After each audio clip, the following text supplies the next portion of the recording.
So first, a little bit of history. Here's a structure. This is one of the buildings at the University of Florida in Gainesville, and it's about close to 1.5 million cubes. This is a dorm structure that was fumigated. As part of the process, I should say, college students are notorious for transporting pests, and they had a bad problem with the bed bugs there. So as a consequence, as a maintenance procedure, every so often they go through and they evaluate. Once they have some sort of a announcement that the the bed bugs have returned, or that there's a possible reinfestation, what they'll do is they'll take the time out when the students are away from campus to go ahead and fumigate some of those buildings to get them taken care of again. Because nobody wants to have their kids come back from school and not only have a degree, but also bring the bed bugs home. Now you got a big problem. So Viking was kind of developed in the 50s, actually launched in 1961 when we had arranged to have the label approved by EPA. And it was a development that was in a long process. Prior to the sulfuric fluoride molecule becoming available, there were numerous types of fumigants that were used over a course of time. But each fumigant had characteristics that may be good on one side and not on the other. For example, we had some fumigants that were great at killing insects, but the byproduct was that the fumigant was flammable or explosive. So it wasn't always very feasible to have those type of jobs being taken care of. So as a result, when they developed the sulfuric fluoride, it became a molecule that was stable, it was effective, it was efficient, it was cost effective, and it didn't damage any of the contents of the home and did the job. So today we have a very good track record. We're about 55 years into using this molecule, and people say, well, how many products can you think about that have been around in the marketplace for that long length of time? And fortunately, sulfuric fluoride through Viking has been there. As you can see, there's some mentions there. We have done a lot of historical buildings with over 2 million. I think that number is close to 3 million. I've seen that number for like at least the last 5 or 6 years. And I know every year we seem to be growing the amount of fumigations we do across the country. But we do historical buildings, museums, cathedrals, rare book libraries. We've done the Vizcaya down in Miami, a beautiful palatial mansion. We do scientific and research facilities. So we've done some U.S. reserves where they make the money, you know. So it shows you that if this product is safe enough to be used in all these types of institutions and locations around the world, virtually, that it's very safe and economical and a good method of using this on your own private homes.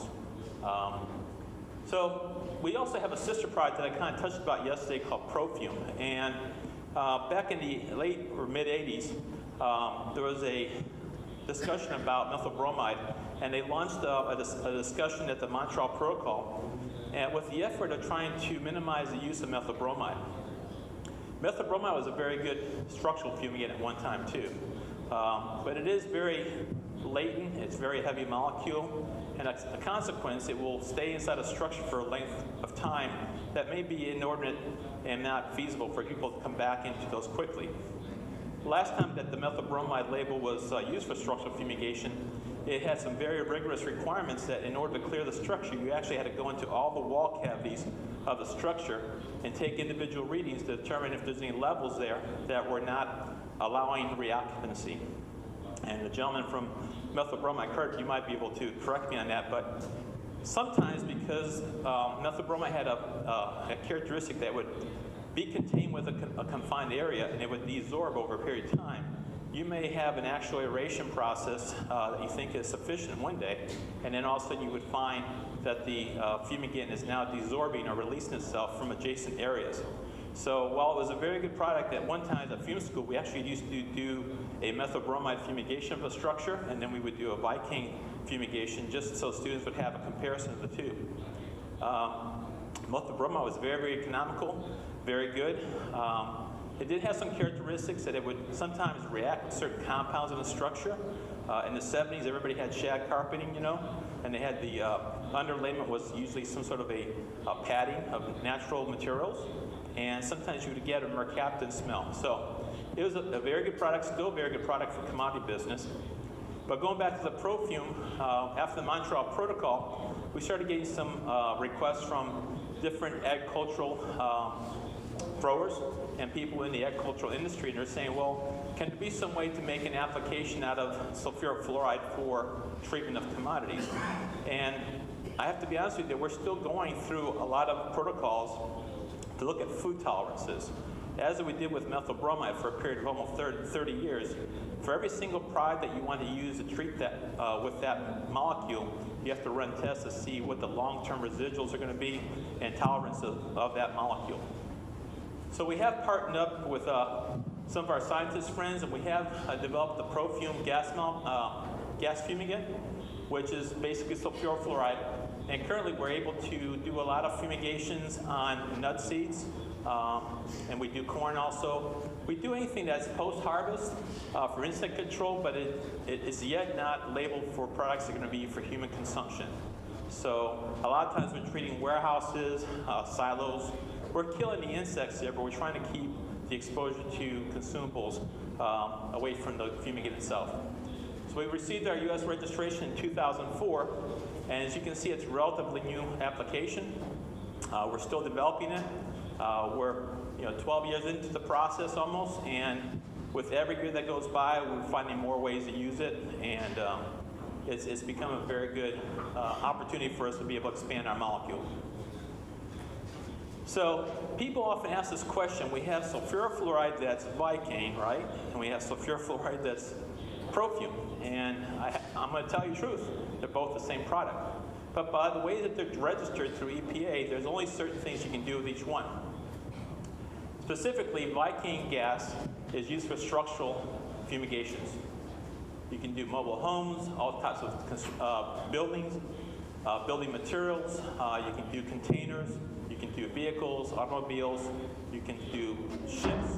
The only thing you cannot fumigate with it is an aircraft. There's too many complicated materials in aircrafts, and it would be almost impossible to know how that fumigant, when this plane is up 36,000 feet up in the air, if one of those might have some way to release itself. So we'd rather not be playing that roulette game.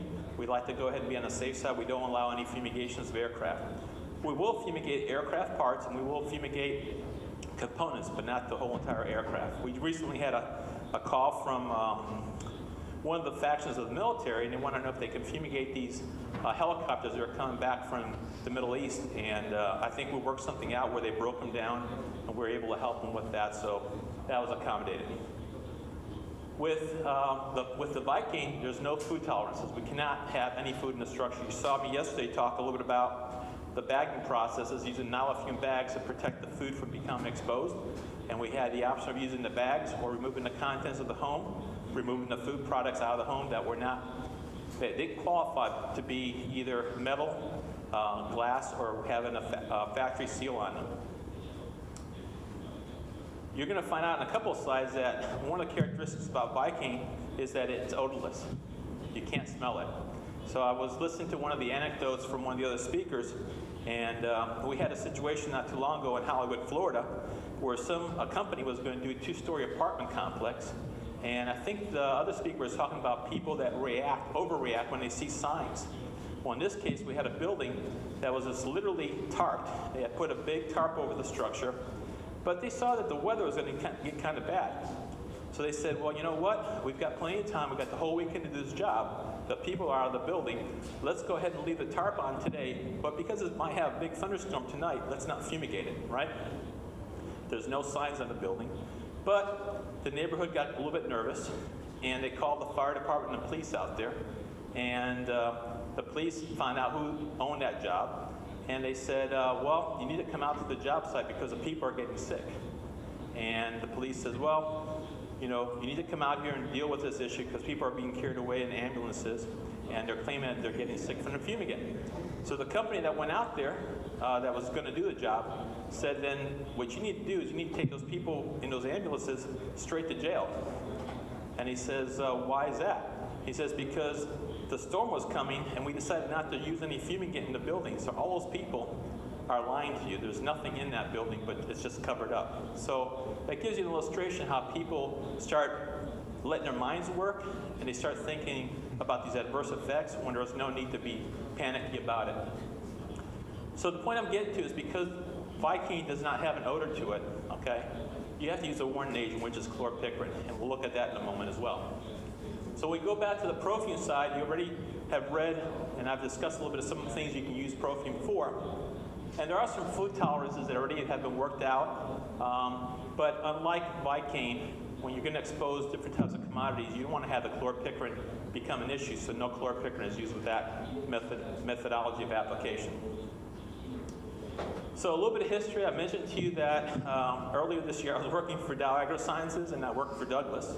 So as of July 1st, they acquired the plant. We couldn't move the plant because it's been sitting there for a long time. So the plant's in California. Our offices are in Missouri. But every day we have the same engineering staff, the same group of formulators that make the product exactly as they have done for 55 plus years. So the consequence of this is that we have consistency in formulation. Being a non-generic, we're actually the people that created the molecule. We know it better than anybody else in the world. So what our customers enjoy out of that is having good product integrity, meaning that we know consistently what that product will do and how it will react. So this is what our product looks like when it comes in a cylinder. I think Derek was saying something about earlier this morning that there's a proper way of disposing products, and we're fortunate that we have a product that's reusable. We have these containers, they're one-piece steel tanks.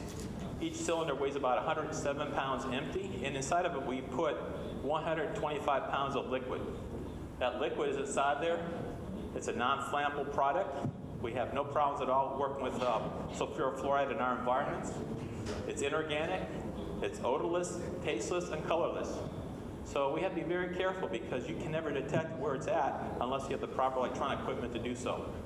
It has a boiling point of negative 67 degrees. So when you open the cylinder and take the safety valve off it and apply a connecting hose to it, as that material flows through that hose, it comes out in a liquid state, and it's driven by the pressure inside the cylinder.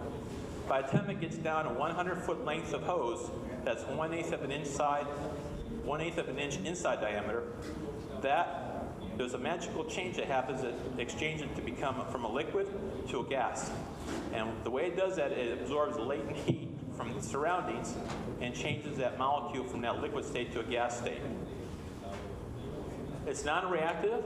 It will, with heat, as I mentioned to you yesterday, if you have certain conditions in the structure, like pilot lights, there have been occasions where it might react with certain copper compounds, but generally speaking, it's non-reactive.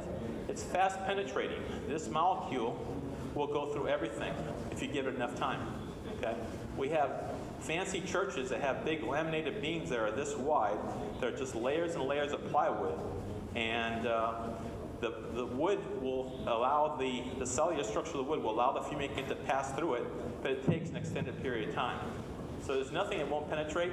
It's fast aeration. Remember I told you yesterday that it's equivalent to having a balloon that you've blown up, and as soon as you pop the balloon, that expansion of air is just about as quickly as this stuff will leave that area. So once again, the whole secret about getting success with Vicane is to have containment. As soon as you lose containment, you'll be surprised how quickly you lose your gas. And the other thing we're pretty proud about is that it has no effects for the ozone layer. In fact, Dow AgroSciences, I think, has a few plaques hanging on their walls where we've been awarded green awards for having a product that does not affect the environment. So here's an illustration of the cylinder, basically. As you can see here, that's the right button this time. It's under pressure, and it's got a dip tube that goes down the center of the cylinder, and the pressure that's built up in the cylinder forces the liquid up through the center dip tube, and it comes out through the riser and through a valve assembly. So I mentioned to you earlier, it's 125 pounds of material inside the cylinders. Has a transfer tube to suck it up from the bottom to the top. And then because as you lose the pressure inside this volume of the cylinder, the last couple pounds are a little bit more difficult to leave the cylinder, and that takes a little bit of different tactic and strategy to get that done. So I've been accused of being a very, very particular individual when it comes to allowing people to use our product, because it's very, very important that people understand that this is a very serious molecule to work with. We have a multitude of programs that we institute on a reoccurring basis. Initially, I mentioned to you yesterday, you have to go through a whole state process of having a stewardship program, an apprenticeship program of 3 years. Then you have to go through a state licensing process, and then you've got to pass that test. I didn't mention to you that test is like a 4-hour test, and it not only covers the theory, but it also covers the practical applications of the product, and it involves computations. And I think you have to get at least a 75% passing grade to get awarded the license from the state. And then the lesser category of being a SPID, or a special ID card holder, is that 1-year apprenticeship, which also requires an extensive test, which frankly, it's not easy to pass those things. But it's good that we make it challenging, because every year we need to have people that are going to be paying attention and doing things the way they should be. So supposing you get the license approved by the state, then you have to come and see us, because we just don't allow you to go to the distributor and say, hey, I passed, here's my license, I want to buy Viking. It doesn't happen that way. We have to go through a whole protocol, making sure you have the right equipment. So inside your books there, one of those sections towards the front, I have a page for you. I have actually 4 pages of information, which are there's some required pieces of equipment you need to buy. But there's 4 pages of all the equipment we think that might be essential if you decide to open up a fumigation business. So I've provided that for you so you get an idea that this is not something you just jump into a truck with a B&G sprayer, okay? This is going to be something you have to wind up making a considerable equipment investment in order to be able to do the job correctly, to apply the product safely, and to be able to clear the product out of the structures that you're going to fumigate. So let's suppose we have all the equipment. At that point, I would probably schedule some time with you. I'd go to your office, I would do a visual inspection, make sure you have all the PPE, all the basic equipment you need to do the introductions, clearance devices. Some areas are redundant. We need to have, here in the Caribbean, we have a requirement of only 1 clearance device per company as a minimum. In the United States, we have redundancy. We ask you to have 2 pieces of equipment to clear the structure. In addition, we have redundancy with the personal protection equipment as well. But there's a whole list of things, including the proper pans, proper hoses. The hoses, if your hoses don't have a burst strength of 500 psi with a working strength of 350 psi, and are not 1/8 inch diameter, 100 feet long, we don't let you buy the gas. So we're very, very particular about who gets the product and who's going to be able to use it. So supposing you go through that, I approve the fact that you have all the working equipment.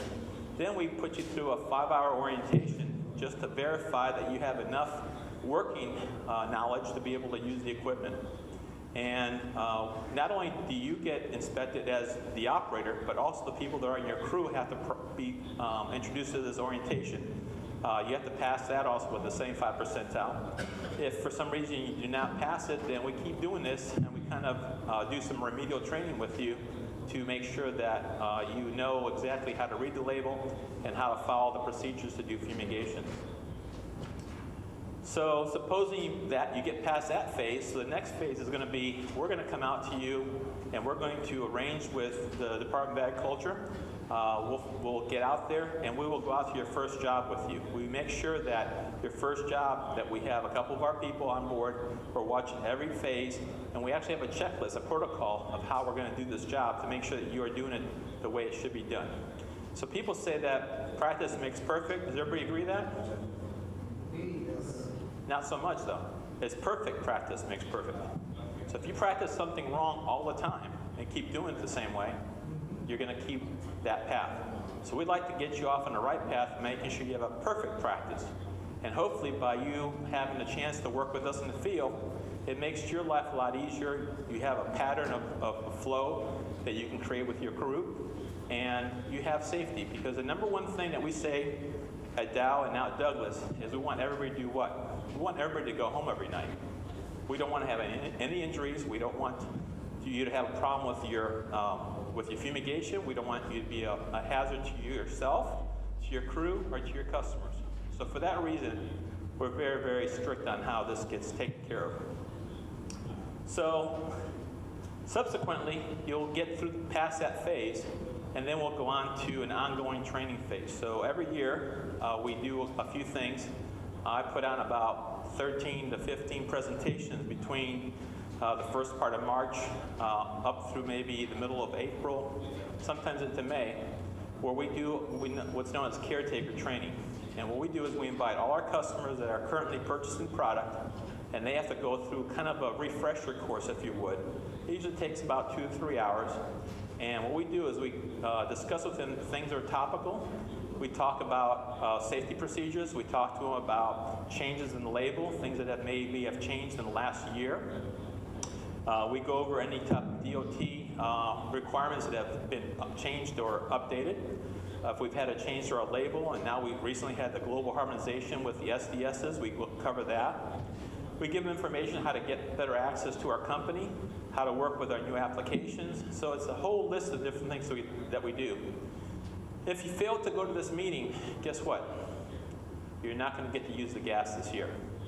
So we put a big emphasis on it, and we do that here in the Caribbean as well. We arrange, Hector is my lead person here with Luis, and what we do is we arrange to have our caretaker training here for Puerto Rico during the course of that second quarter. So it's an ongoing thing. It's an investment we make to make sure people understand how to safely use our products. So that's part of the routine. There's many, many little steps in between there, but I kind of gave you a quick overview of that. So the other thing we have is we have a thing that was coined about 10 years ago.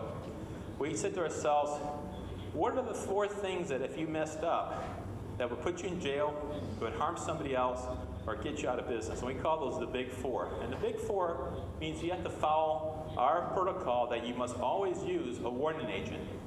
We do not allow you to use the Vicane fumigant for structural fumigation without using a warning agent, because it's odorless and colorless. So we ask you to put chlorpicrin. In fact, it's part of our whole calculation process when you use our fumigant calculators. The second thing is we insist that you use an SCBA. And in the case of Florida, we require via label standards in other parts of the United States that you have redundancy. We ask you to have multiple units for SCBA.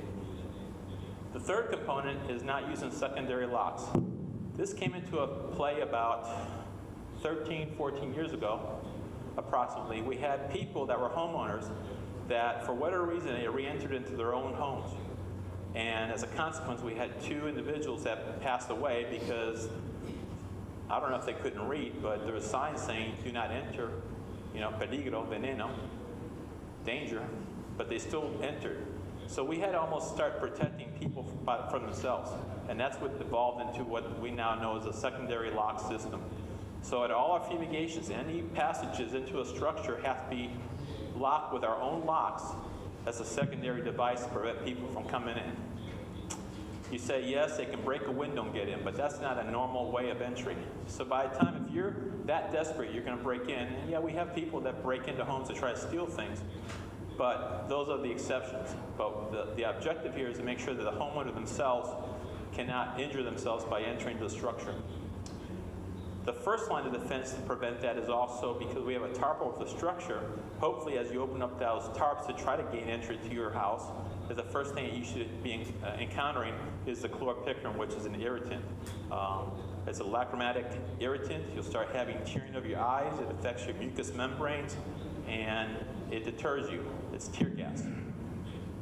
And the final thing is you have to have the proper clearance equipment and devices to be able to certify that the house has been cleared for reoccupancy. We'll talk about that a little bit more.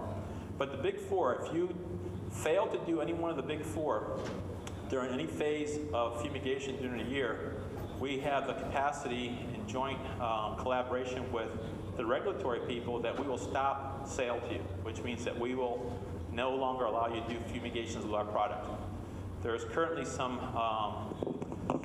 movement underfoot that we are also going to be working with the department that, if necessary, will go to your place of business and will remove whatever fumigant that's in your possession if you fail to follow the procedures. So that's something new that's going to come up in maybe next year. So I mentioned clearance devices, and you'll see them a little bit later on this afternoon, but the one that's most common is the InterScan device. It came out back in around 1986, and it was a means of an upgrade to be able to measure what the levels of the fumigant were inside of all living spaces inside a structure. And a living space is kind of defined as being someplace you can walk in, sit, or stand.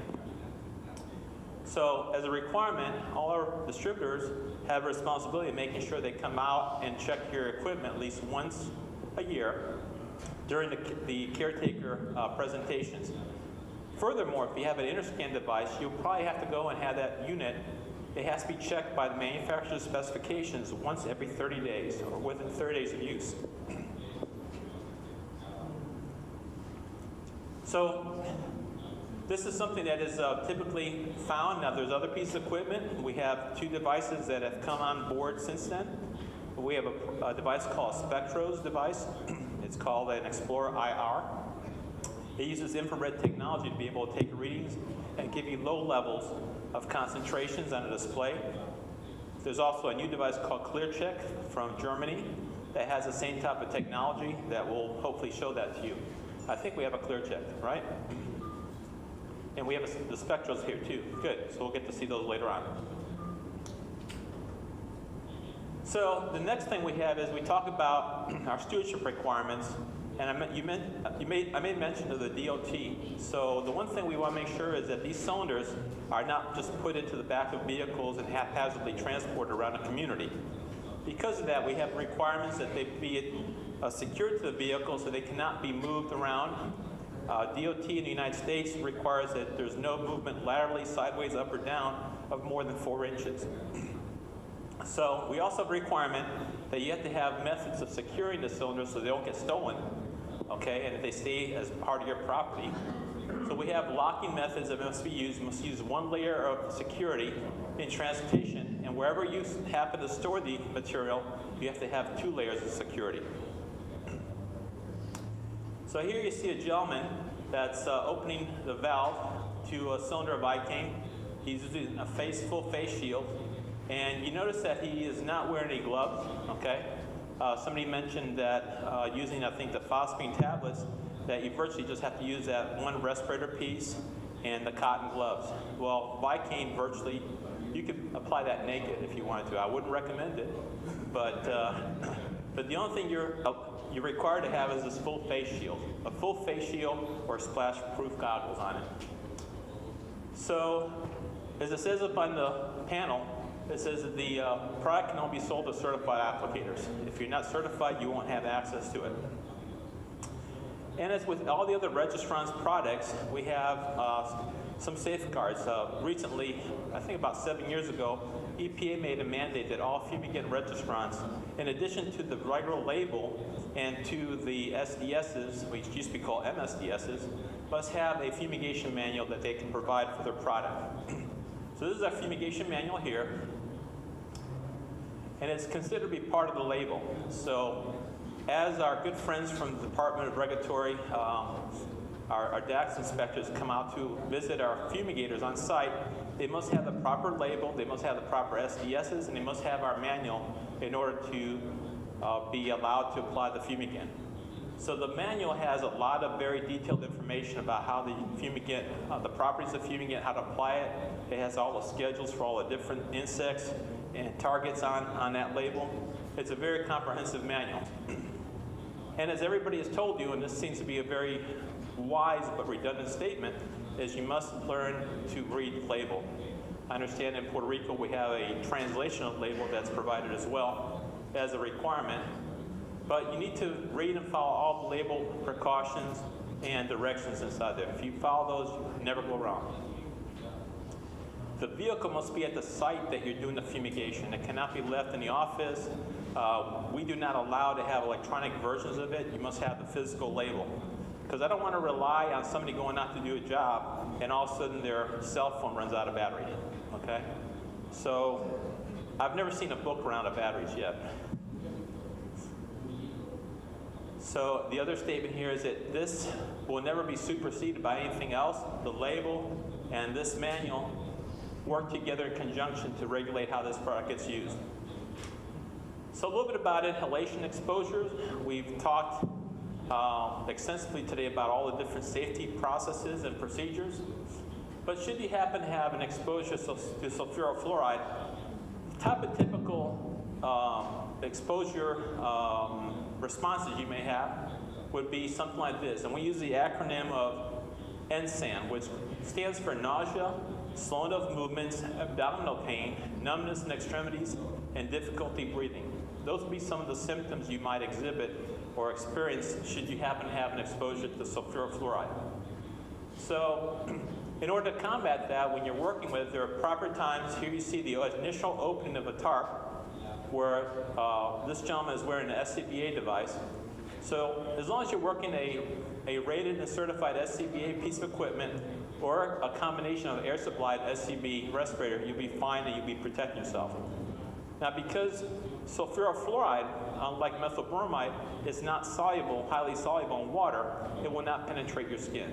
Years ago, in the 80s, when I used methylbromide becomes accumulative in your bloodstream. And you reach a certain point where it will basically cause you to be fatigued. So when you're working inside an environment with sulfurofluoride, you don't have to worry about it penetrating into your skin and getting into your bloodstream. The only true way you're going to get this into your system, is by inhaling the sulfurofluoride. And here you have the buddy system. We have two gentlemen working, collaborating on being able to clear this little container, or it looks like a truck that they have maybe some mattresses in. So you have to use a self-contained breathing apparatus, in this case when you don't know what the concentration is, or when you know that the concentration is going to be at least 1 part million or higher. And I already mentioned the breathing zone is considered anywhere where a person may typically sit, stand, or lay down inside a structure. So if you should happen to get an exposure to sulfurofluoride, we always tell you to move the person to fresh air. That's the first and most immediate thing you can do. Administer artificial respiration if the person's not breathing. Now, I've had some people tell me that the Red Cross and the people that provide CPR training now said it's better to give them heart massages and avoid contact with putting your mouth directly on another person's mouth. So, but if you feel compelled that you have to do that, and if you have the proper equipment, there are different shields that you can put on between you and the patient or the non-responding person to keep yourself safe from any problems there. In every single case, you must seek out medical attention immediately. Okay, just don't say, "Oh, it's okay, I'm fine," because we've actually had people that have broken into buildings and walked away from the building, and later on we'd find them a day or two later dead. We had a case that happened in California about 4 years ago where a fellow came into a little bodega. He bought some soda pop, some chips, and maybe some cigarettes. And then before he could pay for everything, he died inside that little store. So when they came back to see, when they responded to take him out of the store, they found out where he lived. And when they went to his apartment, they asked the landlord to get inside of his apartment, and inside his apartment they found all these belongings that were stolen from a fumigation a few days earlier. So that was proof that this guy was a walking dead. You guys see the show, right? But this fella, unfortunately, by poor choice, decided to lead a life of crime, and as a consequence broke into a house, got exposed with sulfurofluoride, and adios baby, So you want to keep people under medical supervision. Another quick little story I have. This has happened less than a month ago down in Miami. There are some nefarious people that will use the facade of a fumigation to create crack formulating factories. In other words, making drugs. And you probably saw something on a show a couple of years ago. Breaking Bad was the show. I wasn't going to mention it, but I'm glad that you did. And what happened there was, the storyline was that somebody simulated they were doing a fumigation, and in essence they were using the empty house to have a drug lab.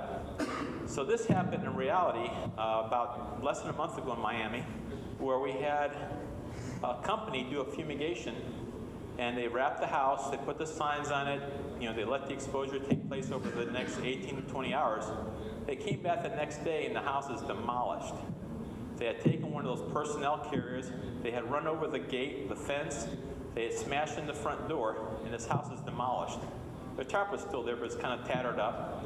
And it turned out that the police department thought that there was a drug lab taking place inside the house. So when the fumigation company came the second day to clear it, the house was destroyed and gas was lost. So I had to, of course, respond to the Miami Police Department and ask them what took place. And they said, well, you know, we were SCBA to get into the house, but we thought that, well, my question is, why did you ignore the signs that say danger, warning, stay out?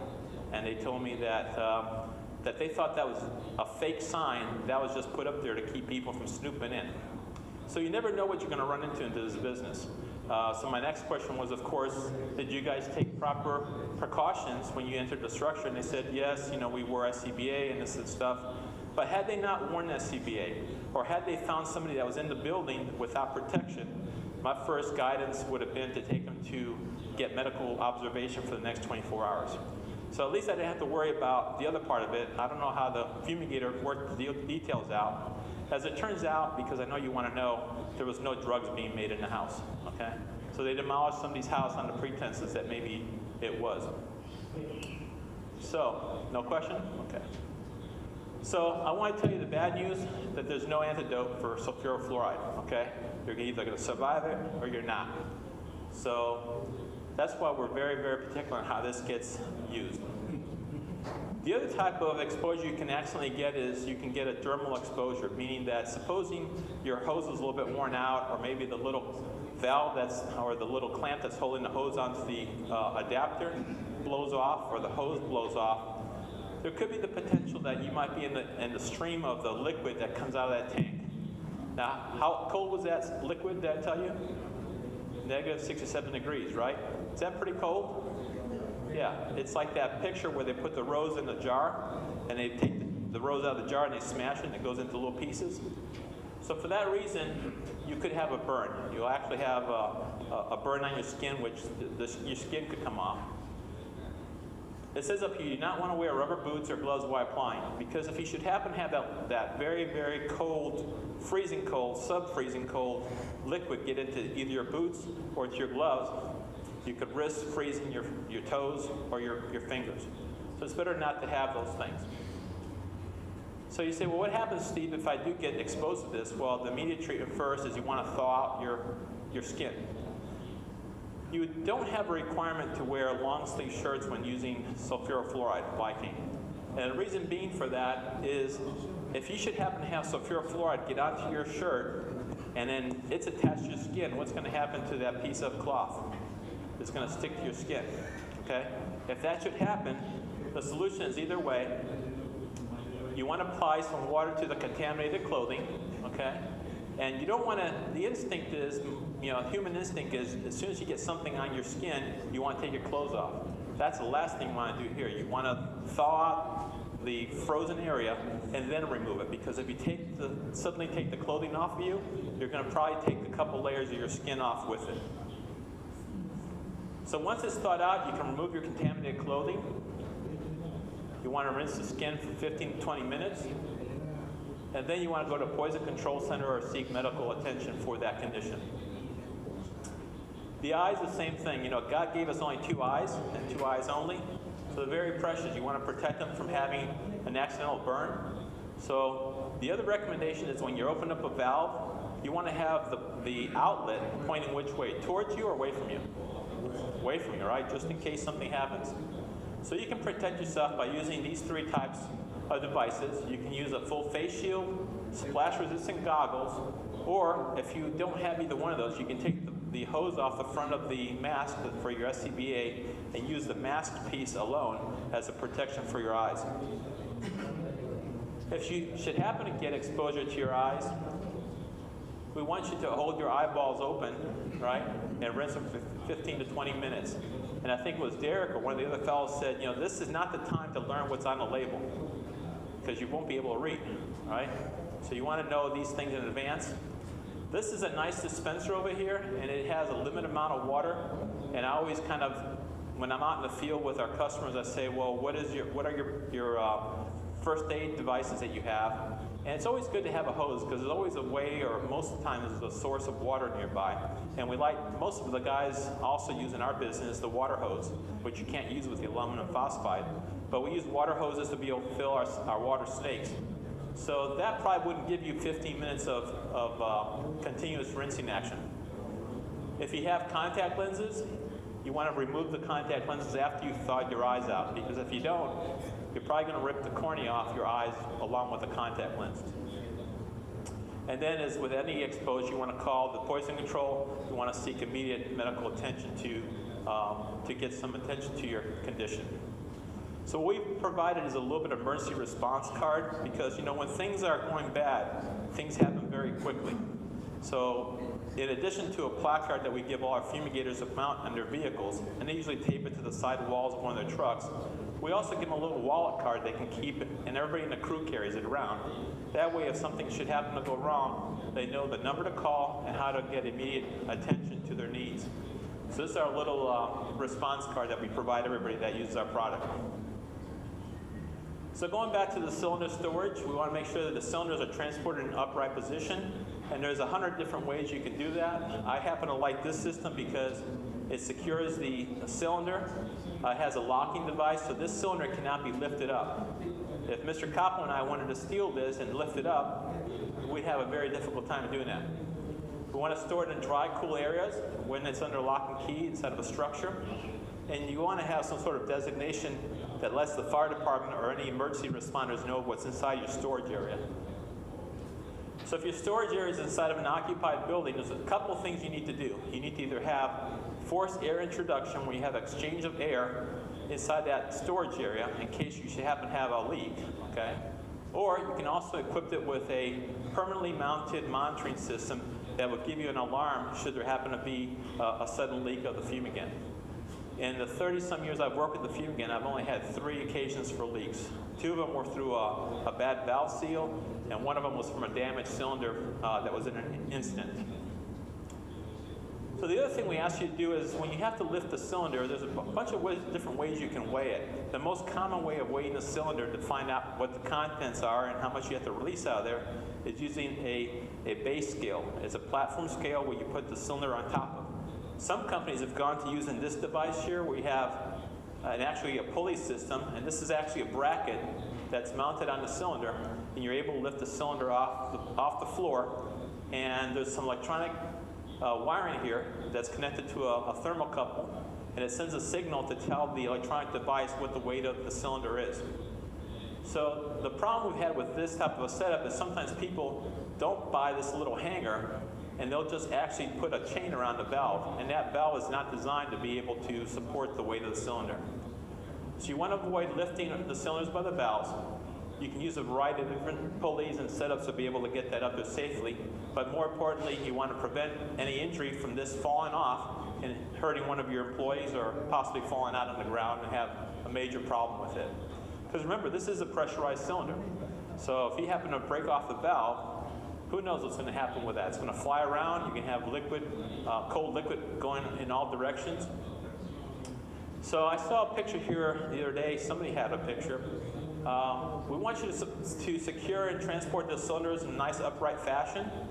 And which picture here is the wrong way to transport it? The one on the left, Mr. Koppel says. Is Mr. Koppel right? He's absolutely right.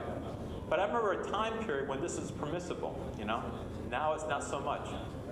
So do not transport inside of a closed vehicle. I had a customer one time that came up from Key West, and we were only going a certain distance. Key West is a very long drive down the peninsula, and he showed up in something like the picture on the right where he wanted to put in a van. And I had to convince the guy that I'm not going to give him the cylinder because that's not the way to transport it. So which of the ones is incorrect? Once again, the one on the right is not the way. You cannot have a cylinder transported in the same breathing space of the driver. It has to be in an area that is away from the driver, because God forbid there should be a slight little leak inside there. As remote and as almost impossible as that can happen. But to err on the side of safety, we don't want the material in the same space as the driver, so the driver is not affected by it. So in order to keep this safe and make sure that nobody has any problems with it, there's 2 layers of security built into the design of the cylinders. One of them is a little brass cap. It's a safety cap that goes on the valve, and of course the larger one is the big bonnet cover, which is the one that spins and covers the whole valve assembly. The other thing is chlorpicrin. Chlorpicrin has an affinity to be a very bad molecule. It's a sticky molecule. It doesn't want to leave. It lasts a long period of time. And oftentimes when people come back to their residences after fumigation and they complain about an odor, they think that the odor is the sulfurofluoride. The sulfurofluoride can be gone, but when you have days of high humidity, that molecule of chlorpicrin likes to hang around a little bit longer. Or maybe you've over-applied it into an area where there's a lot of dense furniture or a lot of books or things that would retain some of the molecules a little bit longer. So for that reason, we try to get our applicators to not load up some areas of the structure as heavy as others with the chlorpicrin. But in transporting the chlorpicrin, the same requirements are there. You have to have it inside of a contained area. So in the event that you have a flip over or you have an accident on the road, that chlorpicrin container does not go everywhere in every direction and cause a problem. Because you don't want to have yourself on the front page of the newspaper or having the local news channel with the cameras there showing how you single-handedly closed down La Carretera over here that's now 3 lanes that can't go anywhere, right? So you have to keep it under lock and key. It has to be inside of a little containment area so it doesn't bounce around. And this little box, believe it or not, is a very expensive process. This is the DOT authorized containment. And while I don't have all the layers here to show you, it has a little bottle, plastic bottle, that's inside of a corrugated liner inside here. And that bottle fits inside that. It has a plastic bag. Then that plastic bag goes inside that plastic tub. And that plastic tub goes into that box. And there's a foam liner that goes over the top of that. So you think that's pretty well protected? I think you could probably put an egg in there and drop it from a building and it wouldn't break. That's how well contained that is. So in the rare event that you should happen to have a leak with chlorpicrin, the one thing you don't want to do is hang around and sit there and sniff the chlorpicrin. So you want to immediately evacuate all the people that are inside there. And this would only happen if you have, perchance, somebody trip over while they're carrying one of those bottles of chlorpicrin. So for that reason, we want to have your SCBA equipment ready in case you have to re-enter the structure or work in the area that's been affected by the spill.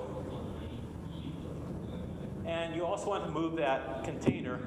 God forbid it should ever go and fall inside somebody's house. And for that reason, when we disperse the chlorpicrin, there's actually a small little closed beaker made out of plastic that you don't carry the whole bottle into the structure with you. You measure out the 1 or 2 or 3 ounces or whatever it is that you want to carry.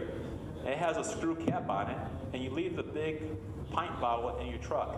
That way, if you do have an occasion when you trip and fall, you're going to save yourself by having a covered container. And if it should happen to break, you're only going to have a minimal amount of material that you have to clean up or worry about. So, want to move the leaking containers outdoors to an isolated area, make sure nobody gets in the way, And then you have to go through some sort of a spill control procedure. You want to absorb the material, aerate any absorbed material. Do not permit people to get into that spilled area, and follow the label directions to correct the problem. With enough time, the chlorpicrin, if you keep people away from it, it actually evaporates into the air and it's a non-issue. So the warning agent introduction phase is done every time that we use sulfurofluoride in a structure, a domicile, a building of some sort. The only exception of when you would not have to use chlorpicrin is when you're using a vault chamber. Let me go back one. This is a fumigation chamber. It's nothing more than a 20-foot sea tainer has been converted. And this particular owner of this sea tainer, what they do is they load furniture in there, and they're able to fumigate furniture for people over the weekend. It's a good idea. I think Oliver has one in their backyards. And what that enables them to do is it's a way to generate revenue over the weekend by locking furniture, fumigating it, and then they come back next Monday or Tuesday, open it up, clear it, and let the people have their furniture that's free of termites. But in terms of the relationship with the chlorpicrin, this is the one of maybe 2 or 3 occasions where you don't have to use chlorpicrin. So the rule states in the label that if you can look to the back of that container and see that there's nobody else inside that container, and you walk out of that container, and you're able to then lock the container, that you don't have to apply the chlorpicrin. So it's unnecessary. It's one less step they have to go through in the aeration process. But you must lock it immediately after you get through that container itself. Some of the other areas you might be able to do this with is a storage pod, trucks and trailers too that get fumigated. So in some areas, depending on the state you're in, they have requirements of having guards and not have guards. But if you have a permanent fumigation chamber, as some of our customers do, it's not required to have a guard on those. In Florida currently, it's not a requirement to have a guard at a fumigation site, although I have some companies that offer that as additional service if they want to make sure that everything's okay. Some of the areas are better than others, but it's always a customer's choice if they want to have somebody there to watch over their home. So chlorpicrin can only be applied by people that are certified to apply the Vicane gas. It's for good reason. These two things are very harmful. Chlorpicrin at high levels can also kill people. And so for that reason, we want to make sure that people are certified and know how to use it. In either case, either applying the sulfurofluoride or the chlorpicrin, you have to have a second trained person with you, just as a backup, make sure that everything goes well, or if there is an emergency, somebody else is there to respond. So I mentioned to you the little container that we use, and here's a picture of that little container. Holds about 4 ounces, and this piece in the back here is what we apply the chlorpicrin into, and you'll see a picture in a moment with those two together. But you want to use a device to measure the accurate quantity, because a little chlorpicrin has a lot of smell. You can put a little drop of chlorpicrin in this room, and I guarantee you that over half of you would get irritated by that, okay? So you want to calculate the right dosage and the right quantity of ounces to put in there. You want to put your cap on the container and use that to carry the chlorpicrin into the structure. You never want to apply chlorpicrin directly to something that's absorbent. In this case, they state soil, concrete, or wood in a fumigated space. Years ago, somebody got bright and they said, well, we're going to go ahead and apply the chlorpicrin to the soil around the house.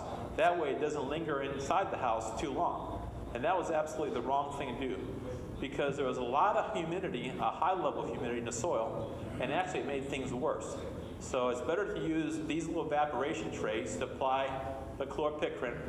And by the way, that pad in the middle is a organic material. It's cotton, okay? And cotton seems to be a very good wicking material because it gives you lots of surface area.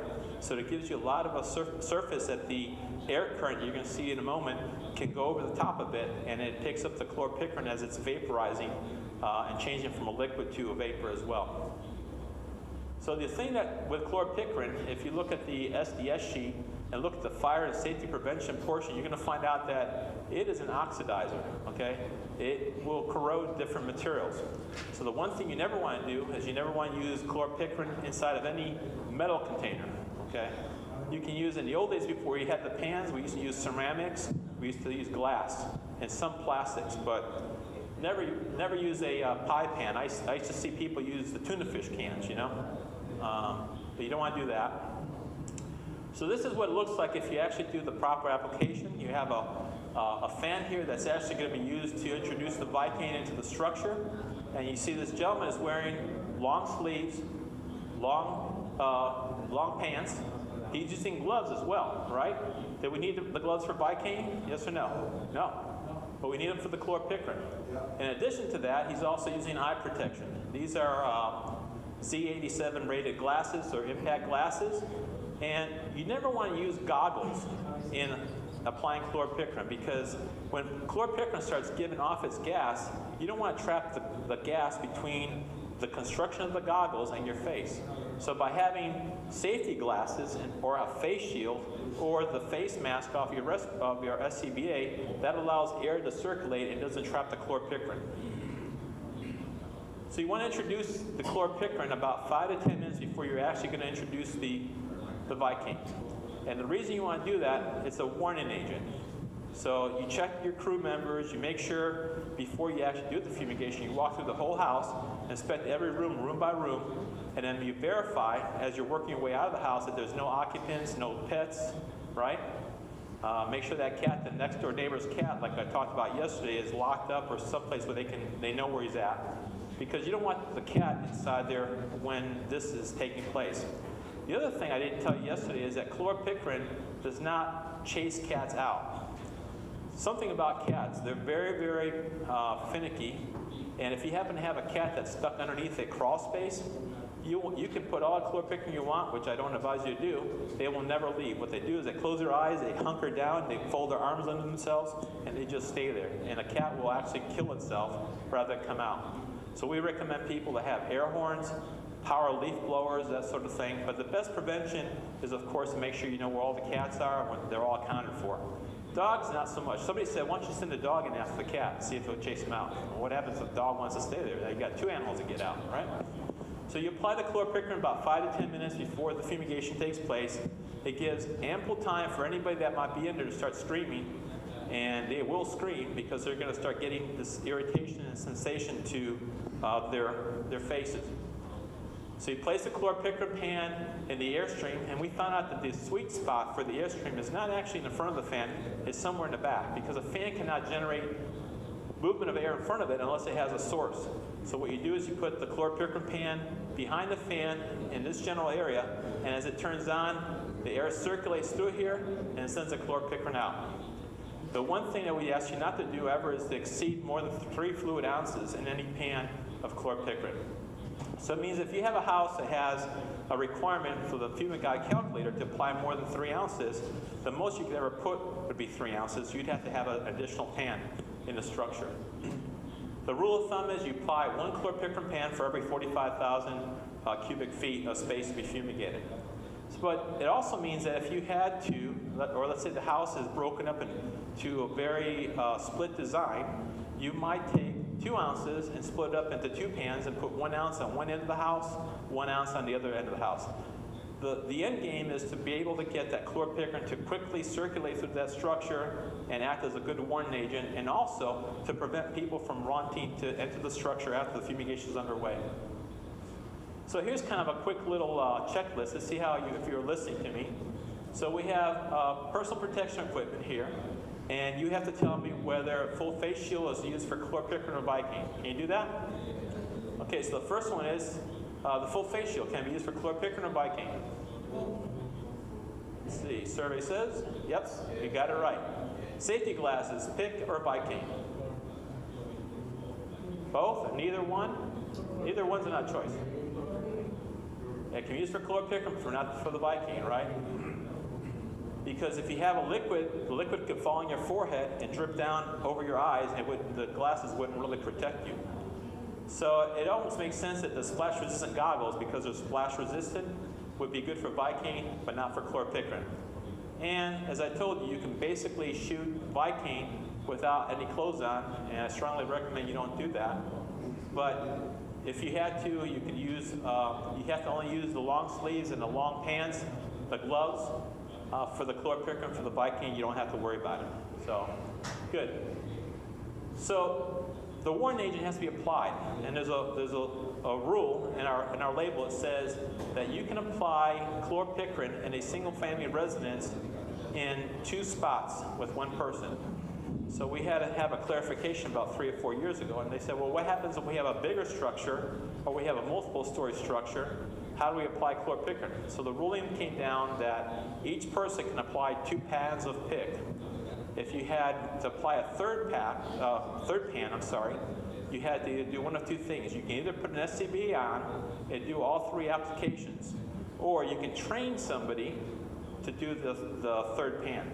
So what it basically comes down to, for every multiple of 2 pans, you need 1 person to apply it. This becomes a problem when you're doing like an 8-story building, because you have to put chlorpicrin at each level.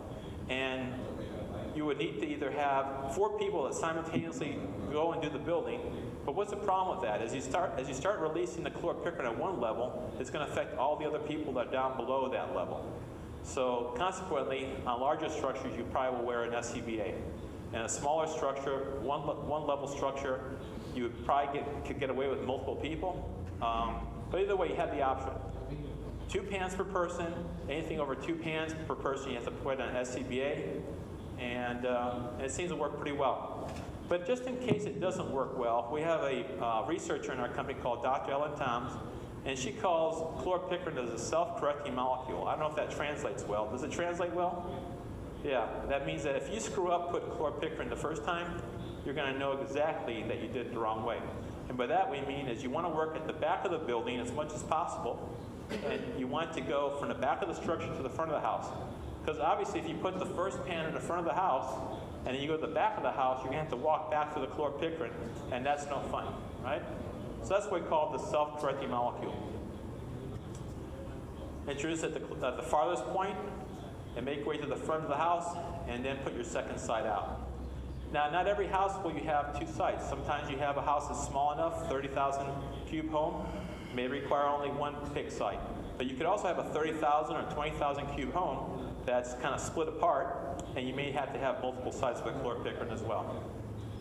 So either way, you want to have your proper equipment available in case of emergencies. Whenever we go out on a job site, we ask the fumigators, and I know Dax kind of supports us on this, we ask for the fumigation company to have both pieces of equipment, both SCBA units, completely assembled with full tanks in front of the job site, okay? Somebody says, oh, one of them might get stolen. I said, I don't care if I want two pieces of equipment there, because if you have one person going into the structure with one piece of equipment and they fall or trip, or you hear the bell go off and letting you know that they're running out of gas, out of air, I don't want the second crew member that's trained to use the SCBA to have to walk around through 3 or 4 trucks or go through the back seats of trucks trying to find all the pieces for the second SCBA. So I want those SCBAs assembled and ready to go, so that all you have to do is basically lift it over your back, down the SCBA, clip the belts on, turn a valve, and go inside and rescue somebody. That's what I expect. So 2 persons have to be trained in the use of this product, one of them being an applicator, and another must be a person that has been trained to use the equipment. They must be present during the introduction of the fumigant, the re-entry prior to the aeration process, and during the initial aeration, okay? So we'll talk more about the 1 part per million, but the 1 part per million is a threshold that we have. At 1 part per million or less, you can re-enter the structure. I know we were talking with the other products, I think it was 0.3 of a part per million, right? So you can see we're a little bit higher, but at 1 part per million, that is our threshold to get back inside. So let's talk about the fumigant introduction. I mentioned to you that we have to use a cylinder. We have to have a scale to weigh that cylinder. We have to be able to release the fumigant from that cylinder, introduce it into the structure. We have to use a fan, and we use the fan to be able to shoot the fumigant in the direction of the fan, because I also told you about latent heat is what we use to become the heat exchange to change this fumigant from a liquid to a gaseous state. But you also have to be kind of cognizant of some other characteristics. You'll find out that when you run our calculations, we talk about relative humidity ratings. Relative humidity ratings is an important factor because it plays into the role of how it exchanges from a liquid to a gaseous state. The other thing it does is inside this room right now, we don't have a lot of humidity, but we probably have maybe 70% relative humidity, okay? Inside this, if we were able to cool this room off, just like when you're taking a shower, if you take a shower, you've got a cold room, you take a warm shower, you look at the vent, the air conditioner vent, what shows up on the air conditioner vent? Droplets of water, right? And that's that condensation. That's where your cold front, which is the cold air conditioner, is meeting the warm temperature inside the room from the heat and steam from your shower, right? The same thing happens when you have a glass of water and you put ice in it and fill it up with water. You leave it sit there for a few minutes, what happens? Doesn't the outside get all wet?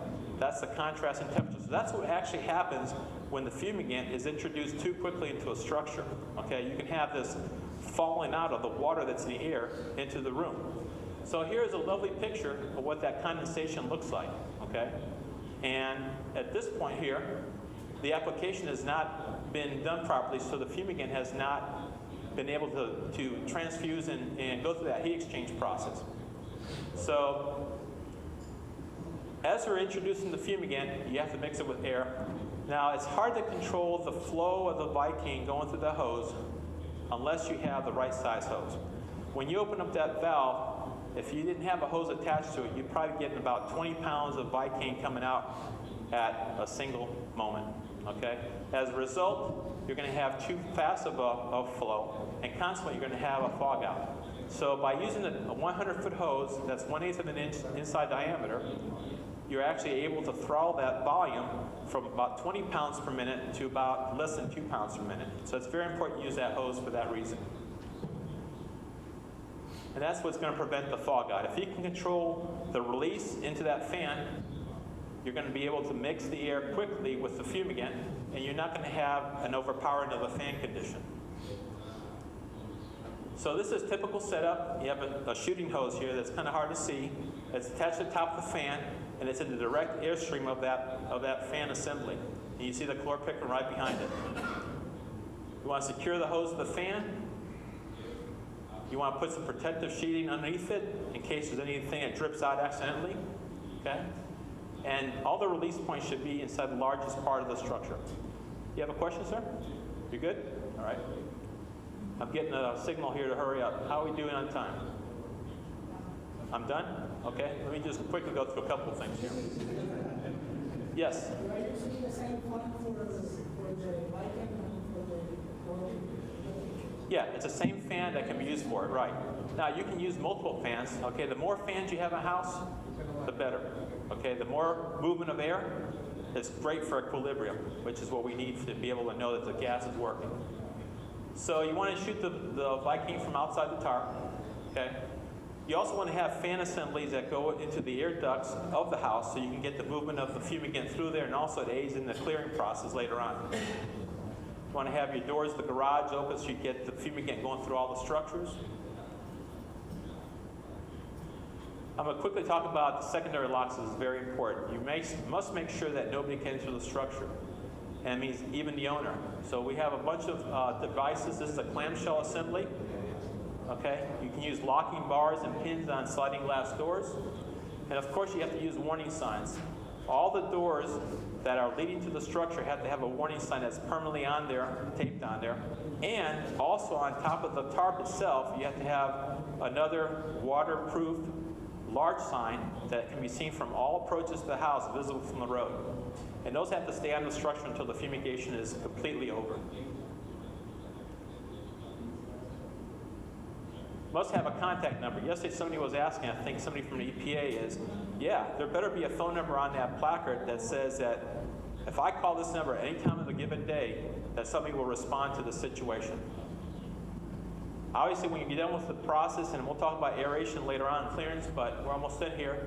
The aeration, you have to pull out that chlorpicrin pan, and that's part of the process of the aeration, initial aeration. There's two procedures. One is if you use a high dose of 16 ounces or more, you have to use a certain procedure that mandates an 8-hour clearance time. But if you're using something less than that, the only mandate is having 1 hour active and 6 hours passive. Initial aeration includes opening all the windows and doors so you can get air movement inside the structure. And then, of course, using a clearance device to be able to determine the proper levels. And that's what I have. I was going to go through a review section, but I think everybody wants to go to lunch. So thank you for your attention. Thank you for your attention. Thank you for your attention. Thank you for your attention. Thank you for your attention. Thank you for your attention. Thank you for your attention. Thank you for your